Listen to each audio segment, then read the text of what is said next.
Hello guys, jadi di dalam video ini saya akan membahas kisah heroik dari Lord paling terkemuka di event Dance of the Dragons.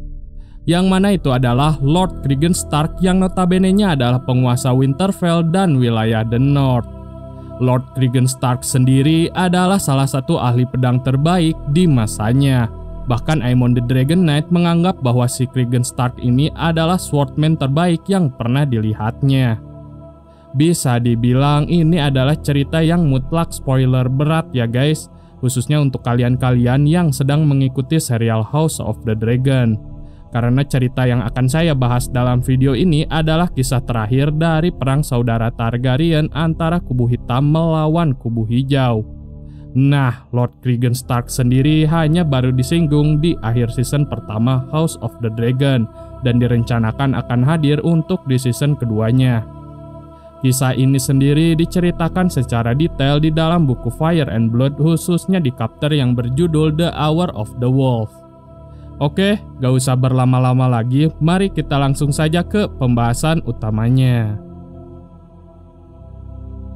Aegon ketiga naik tahta Iron Throne di tahun 131 after Conquest dan memerintah kerajaan selama 26 tahun. Sampai wafat akibat sakit di tahun 157 after Conquest. Namun itu semua baru terjadi kelak bertahun-tahun kemudian, setelah Aegon ketiga beranjak dewasa dan mengambil alih kendali atas tahta Iron Throne ke dalam tangannya sendiri. Pada tahun 131 after Conquest, saat baru mulai memerintah, dia hanyalah seorang bocah berusia 10 tahun. Situasi dan kondisi saat sang raja yang masih anak-anak memulai masa pemerintahannya ini sama sekali jauh dari sukacita dan penuh harapan. Para bangsawan Riverland yang telah menghancurkan pasukan terakhir milik Raja Aegon kedua di dalam The Battle of the King's Road kini berbaris ke King's Landing dalam posisi siaga tempur. Namun Lord Corlys Velaryon dan Pangeran Aegon lah yang berkuda keluar untuk menyambut mereka sambil membawa panji perdamaian. Raja telah wafat, hidup sang raja baru, kata Lord Corlys Velaryon, sambil memasrahkan nasib kota King's Landing ke tangan pasukan yang baru tiba itu. Dari dulu sampai sekarang, para bangsawan Riverland adalah sekumpulan orang yang tidak akur dan sering bertengkar satu sama lain. Tentu saja ada banyak sekali Lord bangsawan dan kesatria terkenal di dalam pasukan yang disambut oleh Lord Corlys Velaryon di depan gerbang Guards pada tahun 131 after Conquest itu. Mereka semua jauh lebih tua, dan sebagian dari mereka lebih bijaksana daripada Bloody Band Blackwood dan Tali bersaudara. Namun entah bagaimana, ketiga pemuda itu muncul di pertempuran The Muddy Mess sebagai pemimpin pasukan itu. Tidak ada satupun kesatria yang meragukan kepemimpinan mereka. Mengalami masa sehidup semati di sepanjang pertempuran, mereka bertiga selalu bersama-sama dan tak terpisahkan. Sampai-sampai orang-orang akhirnya menyebut mereka bertiga sebagai para bocah. Di antara pendukung para bocah itu terdapat dua wanita luar biasa yang selalu ikut menemani mereka. Yang pertama adalah Lady Alysanne Blackwood yang dijuluki Black Ali. Ia adalah adik perempuan dari almarhum Lord Samuel Blackwood. Dengan kata lain, dia adalah bibi dari Bloody Band. Dan yang kedua adalah Sabitha Frey yang berjuluk Lady of the Twins. Ia merupakan janda dari almarhum Lord Forrest Frey dan ibu dari ahli warisnya. Nah, suara kegirangan terdengar di seluruh penjuru negeri saat kabar kematian raja mulai tersebar. Satu demi satu para bangsawan Riverland dan para sekutu mereka mulai maju dan bertekuk lutut di hadapan Pangeran Aegon dan mengakuinya sebagai raja mereka. Ketika para bangsawan Riverland berbaris memasuki kota, rakyat bersorai-sorai dari atas dan balkon rumah mereka. Para pasukan jubah emas yang berbaris di sepanjang pinggir jalan mulai menurunkan tombak mereka saat para bocah ini lewat di hadapan mereka. Di istana Red Keep, para bocah itu menemukan jenazah sang raja telah dibaringkan di atas keranda, tepat di bawah tahta Iron Throne. Saat itu, Ibu Suri Alicent Hightower sedang menangis di sampingnya. Para pengikut Raja Aegon yang tersisa telah berkumpul di aula, antara lain Lord Larry Strong, Grandmaster Orwell, Sir Perkin the Flea, Mushroom, Septon Eustace, Sir Giles Belgrave, dan 4 orang ksatria Kingsguard. dan sisanya hanyalah sekelompok bangsawan rendah dan kesatria yang mengabdi di istana. Maester Orwyl berbicara atas nama mereka semua, menyambut para bangsawan Riverland sebagai pahlawan penyelamat mereka. Di sekitar kawasan Crownland dan di sepanjang lautan Nerausi, para pengikut almarhum Raja Aegon II yang masih tersisa akhirnya menyerah juga. Armada kapal dari Braavos mendaratkan Lord Leowyn Corbray di kota Duskendale, bersama dengan separuh dari pasukan yang dikirim oleh Lady Arryn dari The Vale. Dan separuh sisanya mendarat di kota Maidenpool, di bawah pimpinan adiknya Lord Leowyn Corbray yaitu Sir Corwyn Corbray. Kedua kota itu menyambut kedatangan pasukan Arryn dengan jamuan makan dan karangan bunga. Stockworth dan Rosby pun takluk tanpa pertumpahan darah. Mereka menurunkan panji naga emas milik Aegon II dan menggantinya dengan panji naga merah milik Aegon III. Akan tetapi, pasukan Aegon II yang sedang berada di Dragonstone ternyata keras kepala. Mereka menutup gerbang rapat-rapat dan bersumpah untuk terus melawan. Mereka bertahan selama 3 hari dan 2 malam. Di malam ketiga, para pengurus kuda, juru masak, dan pelayan meraih senjata dan bangkit melawan anak buah Raja Aegon II. Mereka membantai banyak sekali prajurit yang sedang tertidur dan menyerahkan sisanya dalam keadaan dirantai kepada Lord Alyn Velaryon. Banyak gagak yang dikirim dari istana Redkeep memanggil para pengikut setia dari Raja Aegon II yang masih tersisa di Old Town, The Reach, Casterly Rock, dan Storm End untuk datang ke King's Landing dan bersumpah setia kepada raja yang baru. Kalau datang, keselamatan mereka akan dijamin dan juga dijanjikan pengampunan.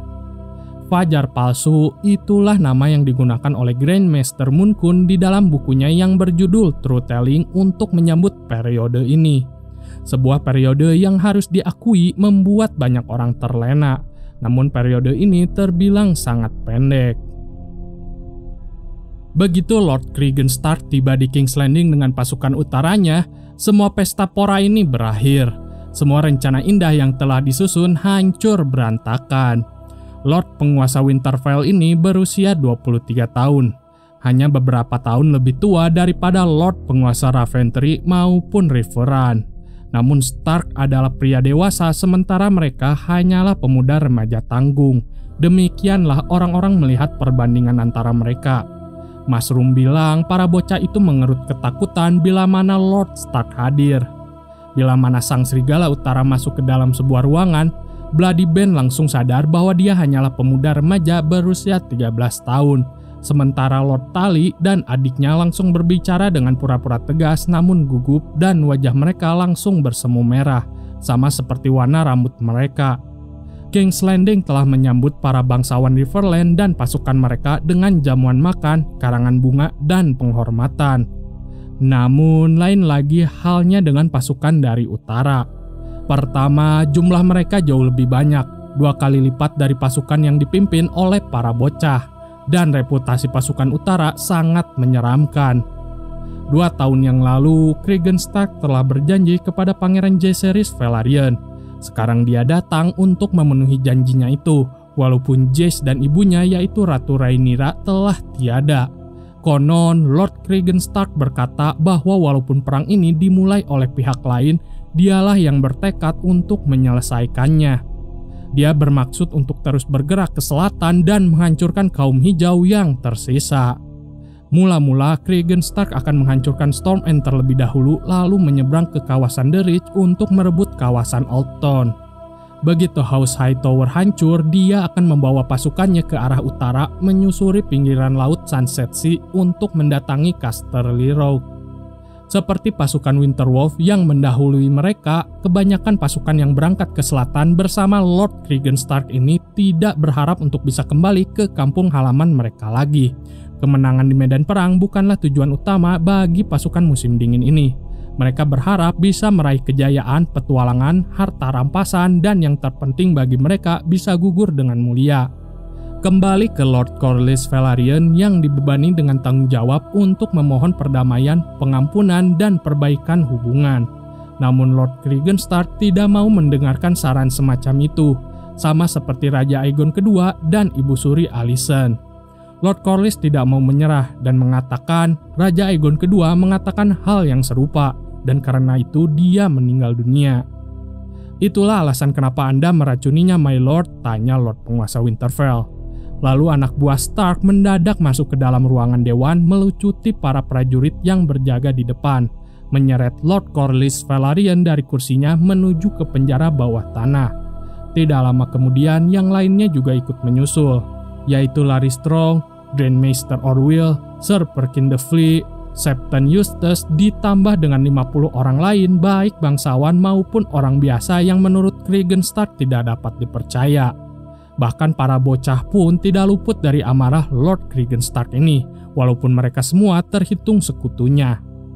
Nah, setelah dimarahi habis-habisan, para bocah kemudian tidak bisa membantah lagi. Mereka akhirnya menyerah dan setuju untuk bergabung dengan Lord Cregan Stark untuk segera menyerbu Storm End. Menurut Moon Kun, anak-anak muda itu bersedia untuk bergabung dengan sukarela karena mereka yakin bahwa Lord Stark benar. Bahkan menurut penuturan Mushroom, ia berpendapat bahwa para bangsawan muda itu hanya merasa takut terhadap Cregan Stark. Apapun alasannya, hasilnya sama saja. Kota King's Landing yang sekarang menjadi milik Lord Cregan Stark. Terserah dia mau diapakan, kata Septon Eustace.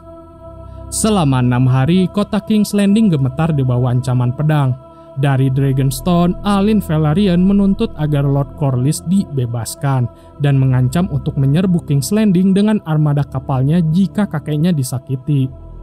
Saat pasukan berdatangan, pedang sedang diasah, dan mereka semua siap untuk berperang, Lord Cregan Stark tinggal di dalam istana Red Keep dan melakukan penyelidikan atas pembunuhan Raja Aegon II, sambil tetap menyusun rencana penyerangan terhadap para pendukung Aegon II yang tersisa. Sementara itu, Pangeran Aegon Junior tidak bisa kemana-mana dan terpaksa tetap tinggal di dalam benteng Maegor Holdfast. Ia hanya didampingi oleh satu orang saja, yaitu Gaemon Palehair. Ketika sang pangeran menuntut penjelasan kenapa dia tidak bisa bebas berpergian, Lord Stark hanya menjawab bahwa itu demi keamanan sang pangeran sendiri. Kalau dilihat dari sudut pandang zaman sekarang, kita bisa mengatakan bahwa sebenarnya perang saudara Targaryen ini telah selesai pada waktu itu. Namun, bagi mereka yang hidup pada masa itu, di masa-masa gelap dan berbahaya sesudah perang saudara selesai, masa-masa gawat belum berlalu. Upaya perdamaian yang dirintis oleh Lord Corlys Velaryon tidak lama setelah Raja Aegon II wafat akhirnya berbuah manis. Satu demi satu, gagak yang ia kirim kembali sambil membawa jawaban atas tawaran damai dari Lord Corlys Velaryon. Lord Cregan Stark menghadapi kenyataan bahwa semua rencana perangnya digagalkan oleh 3 janda, yaitu janda Lannister, Baratheon, dan Hightower. Lady Arryn telah tiba dari Gultown sambil mengajak Princess Rhaena Targaryen yang sedang membawa seekor naga di bahunya. Warga King's Landing yang belum lama ini membantai semua naga di kota itu kini bersorak-sorai saat melihat naga yang baru ini. Dalam semalam, Princess Rhaena dan saudara kembarnya yaitu Princess Baela Targaryen menjadi gadis kesayangan seisi kota King's Landing. Berbeda dengan Pangeran Aegon, Lord Cregan Stark tidak bisa menahan mereka berdua agar tetap tinggal di dalam istana. Dan Lord Cregan Stark pun segera menyadari bahwa kedua gadis itu tidak bisa dikendalikan oleh dirinya. Ketika mereka menuntut agar diizinkan bertemu dengan adik kesayangan mereka, Lady Arryn mendukung keinginan mereka dan Lord Cregan Stark pun akhirnya menyerah juga. Periode Fajar Palsu telah berlalu. Dan kini periode Jam Serigala sudah hampir berakhir. Situasi di King's Landing pun sekarang mulai terlepas sedikit demi sedikit dari kendali Cregan Stark. Walaupun di sana-sini masih ada beberapa orang yang bersikeras untuk mengibarkan panji naga emas milik Raja Aegon II. Namun jumlah mereka tidaklah seberapa. Kecuali Lord Stark, hampir semua orang sepakat bahwa perang saudara ini sudah selesai. Sudah waktunya untuk berdamai dan membenahi kondisi negeri agar kembali seperti sedia kala. Namun ada satu hal yang Lord Cregan Stark ingin tuntaskan, yaitu para pembunuh Raja Aegon II tidak boleh bebas dari hukuman. Walaupun Aegon II adalah raja yang tidak layak, pembunuhan terhadap dirinya adalah pengkhianatan tingkat tinggi. Mereka yang bertanggung jawab atas pembunuhan ini harus menanggung akibatnya. Namun, seorang Lord Bangsawan tidak berhak membunuh dan menghukum sesama Lord Bangsawan yang lain. Jadi mula-mula Pangeran Aegon harus mengangkat Lord Cregan Stark menjadi Hand of the King dengan wewenang penuh untuk bertindak atas nama sang raja. Lord Cregan Stark melakukan semuanya sendirian, sementara yang lain hanya menyaksikan dari pinggiran. Dan saat hari penghakiman, Cregan Stark tidak duduk di atas tahta Iron Throne, melainkan di atas bangku kayu di bawah tahta Iron Throne. Satu demi satu, orang-orang yang dicurigai terlibat dalam peracunan Raja Aegon II dibawa ke hadapannya. Banyak sekali orang yang akhirnya dijatuhi hukuman mati oleh Cregan Stark. Nah, tapi mereka yang dihukum mati ini diberikan pilihan antara menerima hukuman mati atau masuk Night Watch.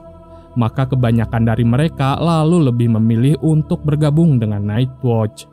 Dan orang terakhir yang menghadapi penghakiman Sang Serigala adalah kedua bangsawan besar yang menjadi otak persengkongkolan ini, yaitu Larys Strong dan Corlys Velaryon.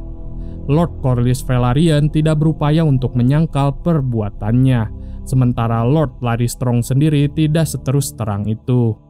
Grandmaster Orwell bersaksi bahwa dia memberikan racun kepada Lord Larys Strong, dan Sir Perkin Devley bersumpah bahwa dia bertindak sepenuhnya atas perintah Larys Strong. Namun Lord Larys Strong tidak mengiyakan maupun membantah semua tuduhan itu. Maka Lord Cregan Stark menyatakan bahwa Lord Velaryon dan Larys Strong bersalah atas pembunuhan terhadap raja, dan menyatakan bahwa mereka harus menebus kejahatan mereka dengan nyawa. Namun Lord Stark memutuskan untuk tidak menghukum mati Lord Corlys Velaryon, sebuah keputusan yang masih membuat bingung para sarjana sejarah sampai sekarang. Mushroom lah yang menyediakan penjelasan paling masuk akal mengenai kenapa sang Serigala Winterfell ini mau bersikap murah hati. Bukan sang pangeran yang membuatnya berubah pikiran, kata Mushroom. Bukan juga potensi ancaman dari armada laut milik Alyn Velaryon. Bukan juga permohonan dari sepasang putri kembar Targaryen, melainkan akibat sebuah kesepakatan yang dicapai dengan Lady Alysanne Blackwood. Ya, pada dasarnya sih si Cregan Stark ini kalah debat lawan Lady Alysanne Blackwood ya guys. Di pagi harinya saat akan diadakan pelaksanaan hukuman mati, langit kemudian berubah menjadi kelabu dan basah. Para terdakwa yang dihukum mati dibawa dari penjara bawah tanah dalam keadaan dirantai ke lapangan luar istana Red Keep. Di sana mereka semua dipaksa berlutut sementara Pangeran Aegon dan para pengikutnya memandangi mereka. Lord Cregan Stark menghunus pedang pusaka Ice yang merupakan pedang baja Valyria yang menjadi pusaka kebanggaannya House Stark. Sebab tradisi utara menerapkan bahwa orang yang menjatuhkan vonis harus juga menjadi algojo yang melaksanakan hukumannya langsung. Darah mereka yang dihukum mati menjadi tanggung jawabnya sendiri. Namun pelaksanaan hukuman mati itu malah batal dalam sekejap. Hanya 2 orang yang mati di hari itu. Salah satunya adalah Sir Giles Belgrave sang ksatria Kingsguard. Yang berikutnya mati sekaligus yang terakhir adalah Lord Larys Strong. Maka dengan ini habislah sudah keturunan terakhir dari House Strong, sebuah keluarga bangsawan kuno dan terhormat. Jenazah Lord Larys kemudian diserahkan kepada perkumpulan The Silent Sister untuk segera diurus. Bertahun-tahun kemudian tulang-tulangnya akhirnya dikuburkan di Harrenhal, kecuali sepasang kaki pengkornya. Lord Stark menetapkan bahwa kaki itu harus dikuburkan terpisah di kuburan orang miskin. Namun sebelum hal itu dilaksanakan, kaki itu malah menghilang. Kepala Lord Larys Strong dan Sir Giles Belgrave dipancang di atas gerbang istana Red Keep. Maka pengabdian Lord Cregan Stark sebagai Hand of the King bagi raja yang belum dilantik berakhir keesokan harinya, saat ia mengembalikan lencana lambang wewenangnya kepada Pangeran Aegon. Cregan Stark mengundurkan diri sebagai Hand of the King dan mengumumkan rencananya untuk kembali ke Winterfell. Lord Stark berbaris ke selatan dengan membawa pasukan besar yang sebagian besar terdiri dari orang-orang yang tidak dibutuhkan dan diinginkan di utara. Nah, akhirnya lebih dari 1000 prajurit utara ikut dengan Black Aly dan keponakannya yaitu Lord Benjicot saat mereka kembali ke Riverland setelah pernikahan Raja Aegon III. Sebagian prajurit utara yang lain memilih untuk memulai hidup baru dan mencari nafkah ke seberang lautan. dan yang lain lebih memilih untuk menetap di King's Landing dan juga mencoba peruntungan sebagai prajurit tentara bayaran. Demikianlah nasib para prajurit utara yang dibawa oleh Lord Clegane Stark setelah periode Jam Serigala berakhir. Lord Clegane Stark sendiri diingat oleh sejarah sebagai Hand of the King dengan masa kepemimpinan paling singkat di Westeros. Dan Lord Clegane juga kelak akan menikah dengan Lady Alysanne Blackwood. Oke guys, jadi itu tadi adalah kisah lengkap mengenai Lord Clegane Stark di dalam cerita yang berjudul The Hour of the Wolf. Kredit untuk Maester Oka Jaya selaku penerjemah dari cerita pendek Clegane Stark ini. Beliau sendiri adalah admin dari grup Facebook yang bernama Game of Thrones Indonesia Unofficial. Maester Oka juga adalah orang yang menerjemahkan cerita pendek The Rogue Prince dan The Princess and the Queen saat dulu saya baca di tahun 2015. Oke, videonya cukup sampai di sini. Saya undur diri dulu. Bye.